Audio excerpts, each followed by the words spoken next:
I'm pursuing deeper alignment in my life, and the most impactful problem that I'm going to solve is a limitation on my autonomy over my own schedule, which was created by my commitment to my current role with BV and an on-call status. And the real big lesson that I take away is something that I wrote to myself about. I write journals all the time, and I write to get clear in my own head. Here's the lesson, right? A commitment to an employer will always limit autonomy to some degree, but it feels necessary for the sake of financial security, because the commitment to serve a role for the employer, it means they'll provide a source of steady income. Therefore, there must be a problem to solve, a deeper problem to solve, right? Than just replacing BV income with a different source of income. So the root problem is about dependence on an employer for income and financial security. The solution must address this root problem by removing the dependence on the employer without the use of commitment to a different employer who will replace the source of income. So what I'm trying to avoid is the use of a commitment to a new employer in order to remove my commitment to my current employer. The root problem that I'm dealing with when it comes to a limit on my autonomy has to do with my dependence on an employer for my income and my financial security. So I'm thinking about what the root problem is here, because there's all these symptoms of having a limit on my autonomy. And what I was doing was noticing, like, kind of on the surface level, what was becoming problems, small problems, right? And I'm saying on the surface level because that's really what it was. It's kind of like the minor problems in life. But I used that to, it's like symptoms, right? So I used that as signals to find out, to detect where things are not going so well. A lot of things going well in my life, but as humans, we're good at spotting where things are not going well. And instead of letting that change my mood, instead of letting that change my perspective, right? Instead of letting that create emotions that could discourage me, I used it to detect where things are not going well in order to determine where I should focus on making change. Okay, so as I was working the job, noticing surface level symptoms, I was able to then dig deeper on the right topics. When I dig deeper on the right topics, I realize, okay, what's gonna bother me the most is not these surface level symptoms, but the idea of a hard limit. And as I continue to improve my life in all different aspects, right? If I'm talking about my health, if I'm talking about my family life, right? If I'm talking about my career in general and money, if I'm thinking about spirituality and some of the deeper things, right? Whatever aspect of life that I'm thinking about, I'm improving, and realizing that I need to become more and more intentional to get to that next level, right? To get to that next level, I have to be even more intentional than I have been. And in this job where I'm like on call for 24 hours of the day for 6 days straight, and there was a time where it wasn't even like a 6 day, it was just 24/7 on call. Crazy. And then I finally got like some days off. So then it was 6 days straight of on call for 24 hours. And when you live like that, right, you can see that you can't really be so intentional. I got really good at being intentional before I got into the job.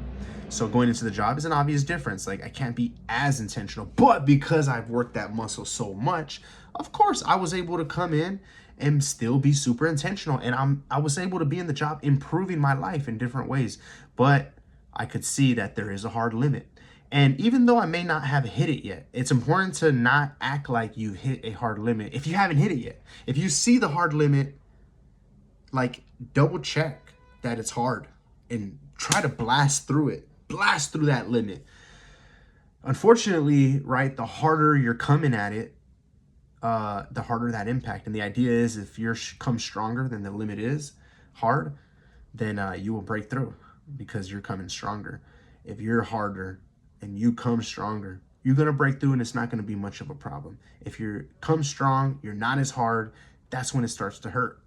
And so the worst thing that could happen is you get a little hurt and you realize you're kind of stuck, right?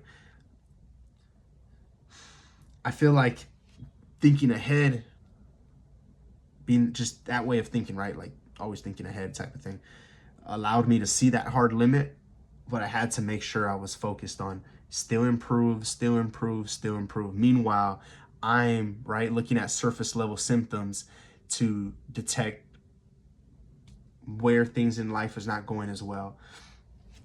And I realized, okay, I don't want to wait to hit the hard limit, but I know it's going to be there. So I know there's some type of limit on my intentionality. What's going on there, right? And that's what leads me to talk about autonomy. And that's what leads me to figure out what this deeper problem is about. And you can go to the next job and things can get a little better until you're ready for another upgrade in life. And then you go to the next job after that. But really, like, if you are depending on an employer for the job and for the money, then you will always have that problem. That is essentially what the commitment means, that you give up some freedom to let the employer determine how you'll spend your time. If you don't have an employer, let's say you're self-employed or you are the employer, then you still kind of have that dynamic of giving a commitment, limiting your own freedom, right? But what's different is that it's not necessarily about your autonomy. Like, you think of yourself more like as an autonomous entity when you are the employer or when you are self-employed, as opposed to when you are an employee. That sense of autonomy is what we're talking about as being much more important, right? So that just is important to me, to have that sense of autonomy. Now, I still give commitments and limit my freedom. That's what commitment means, as a limit on my freedom. So when I choose to commit to something, like if I'm self-employed and I'm having to have clients, find clients that are willing to pay me, it's a choice for me to commit to my clients in exchange for their money. And that commitment is a limit on my freedom. I have to commit a certain amount of time to serve my clients. And to commit that time to serve my clients means I limit the freedom on what I can do, right? I have to carve out a certain amount of time, which means that amount, let's say 10 hours for my client, 10 hours carved out to my client is 10 hours less that I could put to anything else. This is just what time scarcity is all about. So when you choose to commit to something, you are going to limit your freedom, whether you're an employee or not. But the sense of autonomy is what we're talking about. And so what I go on to talk about in my journals is about that dependence. Here we must, and I'll tell you what I write. Here we must better understand the state of dependence. In order to solve for financial security without sacrificing autonomy, first, let's be clear about why dependence becomes bad. While understanding that sometimes we will prefer having a codependent relationship because it helps make our life better than if we don't, the root of this problem comes from how we put the quality of our life in the hands of someone else. The root of this problem comes from how we put the quality of our life in the hands of someone else, in someone else's hands.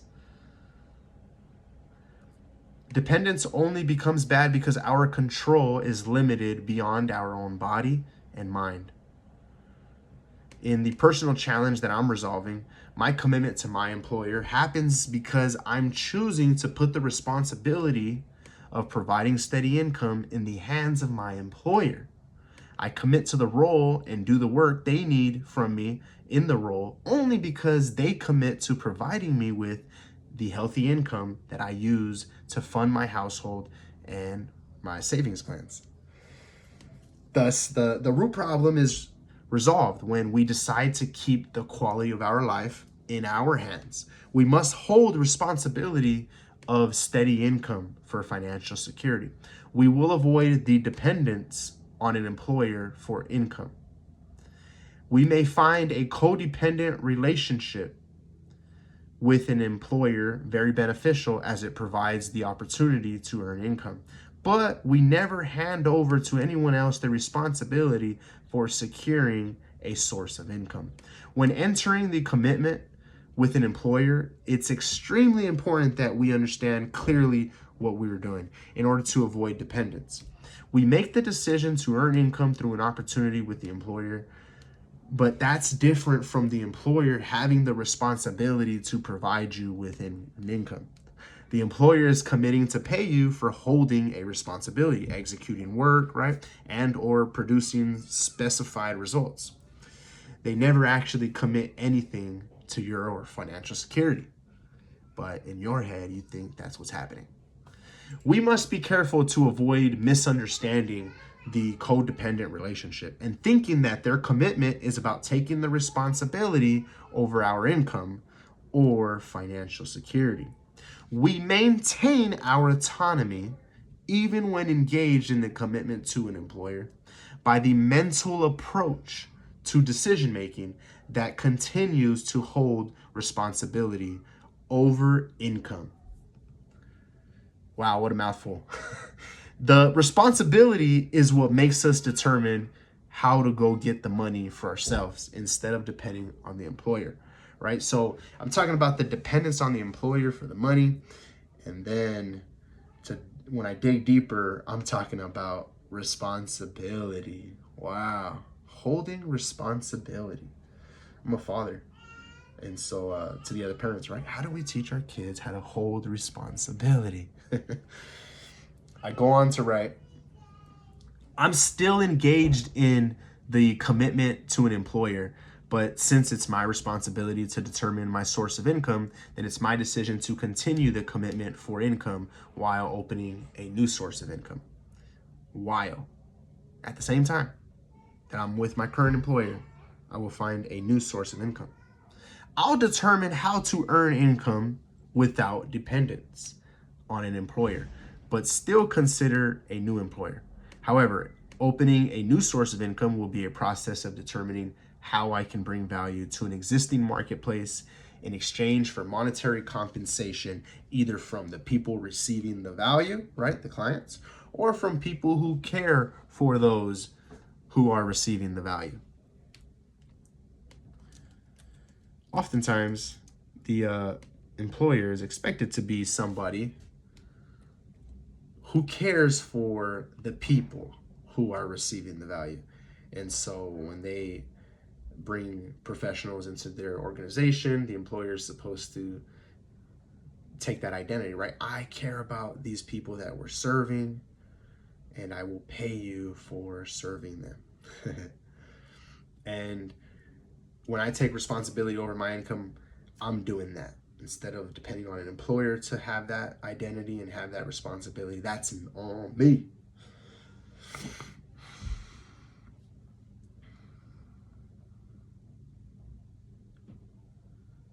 I write a little note that says, allowing the absence of economic awareness to blind us to the reality of risky dependence on our employer. I think it was like a part of a thought, and I was supposed to maybe write more to this, and I didn't. But that's pretty much everything I was trying to review right there. And the whole reason why I started diving into this before I turned on the camera was because I'm thinking about my goals and stuff. And I remember writing this, and I need to pull something out for my goals, for setting goals. It's gonna be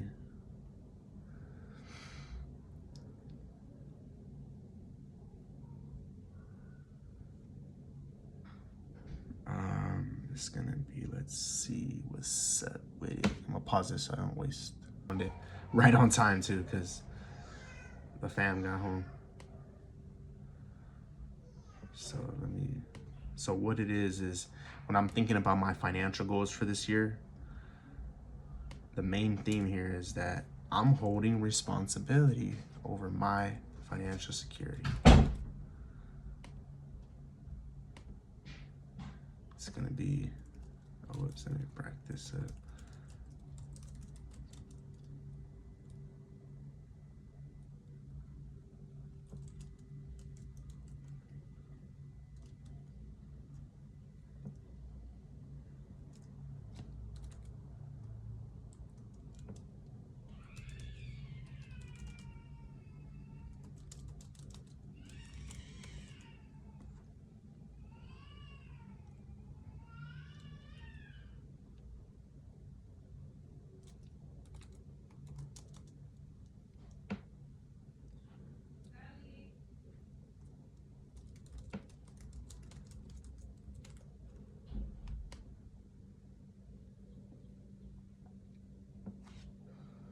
So, damn, I was letting it roll while I was typing.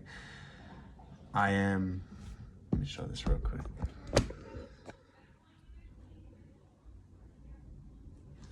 So just an idea. I can't flip this around, I guess, while I'm recording, but. So like in 2026, when I'm thinking about my financial goals, I'm basically thinking about how I'm holding responsibility over my income and my financial security, not like I depend on an employer for my income and my financial security. So the whole idea is that even though, like, let's say I get another job, I work for an employer, right? Let's say I work for Chris, who I am working with, right? But I don't necessarily like work for him. We're like partnering up. But let's say it's like, fuck it, I'll just work for you and give up the autonomy. I don't even think that's what he would want to do to me, but it doesn't matter like what kind of arrangement we have, like being codependent with other people, economically codependent, right? Or doing it for financial reasons, like making income, like is still a good option a lot of times, but you should never think like now you give up the responsibility over your income, right? Because like sometimes you go into a job, like I was in a job that was very stable and secure and make good money, and it kind of feel like people start to think it's natural, but you think like, okay, well, if I make this commitment to you, now my livelihood is in your hands, so my commitment to you is not just an exchange of making money today, you know, paycheck. It's not just a paycheck was what we say, and do we really understand that, right? But like, be awake. Let's be awake to that idea that we're committing to them for the paycheck, and they're not committing to us more than that, the money on that paycheck. They're not committing to continue to give us paychecks. If they want to stop giving us paychecks and they feel like it's worth it to cut us out, maybe they don't need our work that much, right? Then they will choose to do that. Like, unless there's contracts in place that say they can't. Most of the time, at will employment is what we're talking about. And what that means is they could say no at any moment, just like you could say no to them at any moment, right?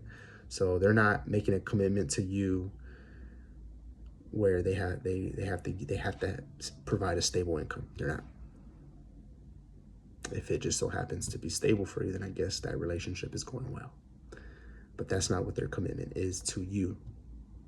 It's to a single paycheck, one at a time, one period of time only. And then they say, let's try it again for another pay period. Anyways, I could see what's happening psychologically to my coworkers, and I can feel it wanting to happen to me. But that's not how this shit goes. So responsibility over my own income. And when I don't have an employer to make these things easy for me, then of course I have to be able to work that muscle, practice these skills.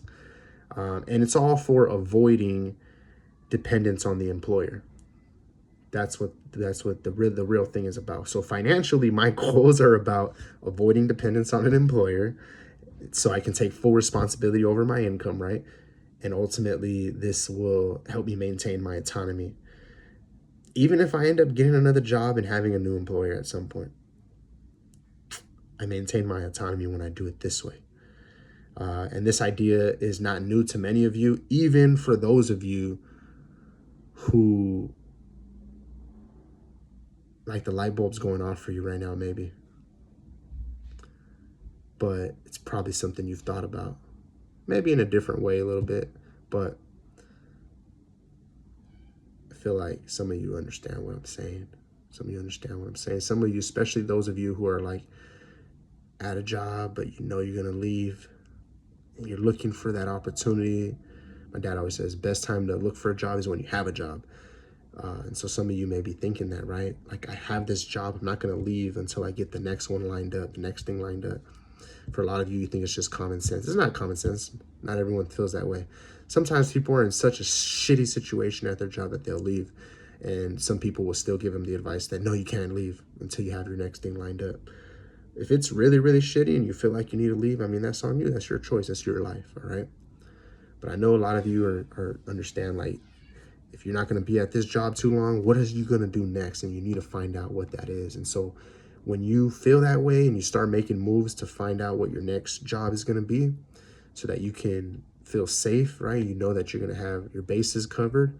Like, you know, you're going to make money and pay your bills and not get into trouble or get in deep in a hole or anything, right? You're understanding what I'm saying. Like, you're taking matters into your own hands, right? Your financial security is in your hands, nobody else's. And so it's up to you to make those moves. You understand what I'm saying. You're taking responsibility. Those of you feel like you can't get a raise at your current job, you know what you got to do, right? You go ask for the raise, but if you feel like you can't get it there, you know you got to leave. You got to go somewhere else. So you're going to be looking for that, right? Take the matters into your own hands. It's your financial security. It's up to you. You have that responsibility for your income. I want to make more money. Okay, what can you do about it, right? If you try to do everything in your current job to be making more and more money, but you feel like you're hitting the hard limit, I mean, you know what the option, the only option is now. I mean, you could stay there, but if you don't want to give up your goal of making more money and it's becoming super urgent, you're going to leave, right? So this is what I'm talking about. And when you go and you find the new job, when you find the new employer, my advice is like, avoid dependence though.